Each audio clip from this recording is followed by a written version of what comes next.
আসসালামু আলাইকুম। আপনারা দেখতেছেন এটা হচ্ছে ডবল চ্যানেল আর এটা হচ্ছে সিঙ্গেল চ্যানেল। তো যারা চ্যানেল দিয়ে কাজ করেন অবশ্যই ভিডিওটা দেখবেন। তো ডবল চ্যানেল এখন কাটতেছে সোহেল মিয়া। তো আমরা আজকে চ্যানেলে কাজ করব, চ্যানেল এবং জিআই পাইপের কাজ করব। জিআই পাইপ কীভাবে ফিটিং করি আর চ্যানেল কীভাবে ফিটিং করি এটা আজকে এই ভিডিওর মাধ্যমে দেখাবো। যদি ভিডিওটা ভালো লাগে লাইক কমেন্ট শেয়ার করবেন।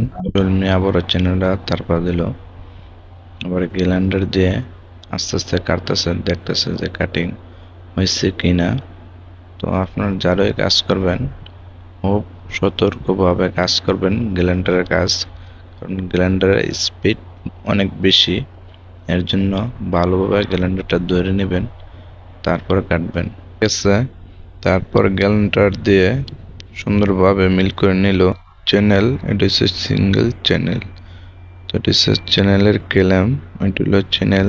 মার্কিং করব, উপরে স্পিড লেভেল রাখলাম, তারপর মার্কিং করতেছি।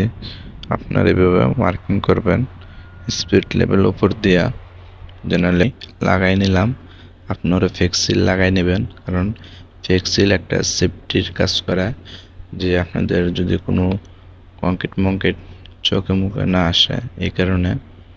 আর হেলটে চালাইলে আপনারা জানেন যে ময়লা বাইরে আসতে পারে, এই ময়লাটা চোখে যেন না যায়, এই কারণে সবাই ফেক্সিলটা ইউজ করবেন। এটা একটু গুরুত্বপূর্ণ জিনিস।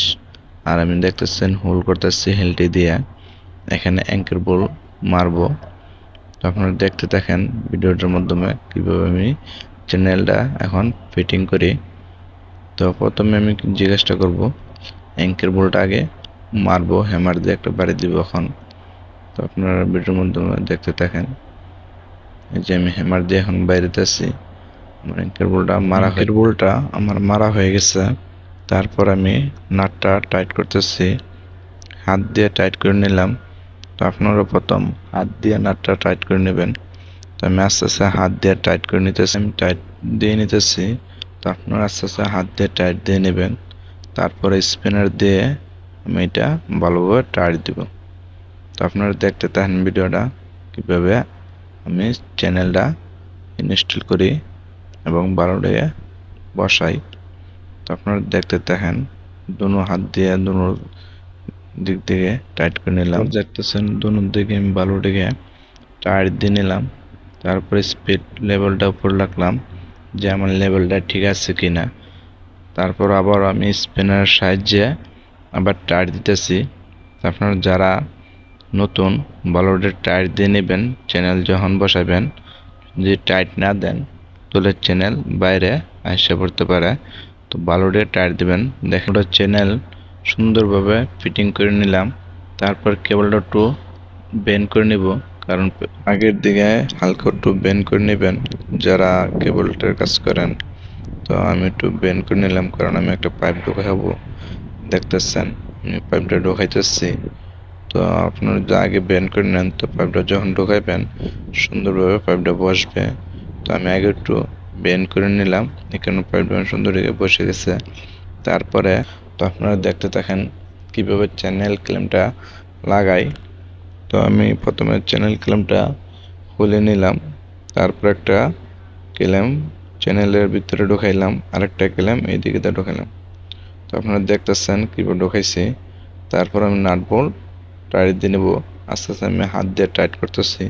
তো আপনারা প্রথম হোল্ড করে নেবেন হালকা টাইট দিয়া। তো আমি প্রথম হালকা টাইট দিয়ে হোল্ড করে নিলাম, তারপর আরেকটা খুলে নিলাম।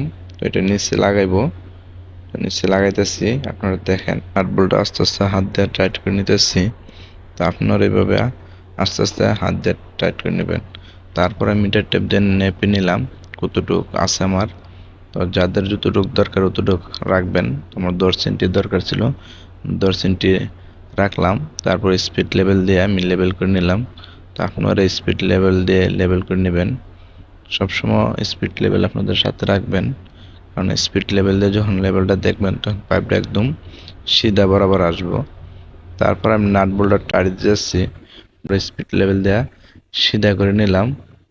তো হ্যামার দিয়ে ধীরে ধীরে একটু হালকা পাতলা বাড়ি দিলাম। আমার পাইপটা অনেক সিধা হয়ে গেছে, দেখেন, দেখতে পারতেছেন সিধা হয়েছে, লেভেল আছে।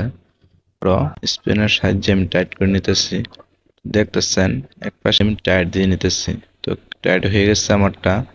তো দেখেন আমার কাজটা কিরকম হয়েছে, যদি ভালো হয়ে থাকে তো কমেন্টে অবশ্যই সবাই বলবেন কিরকম হয়েছে, কামটা ভালো হয়েছে কিনা।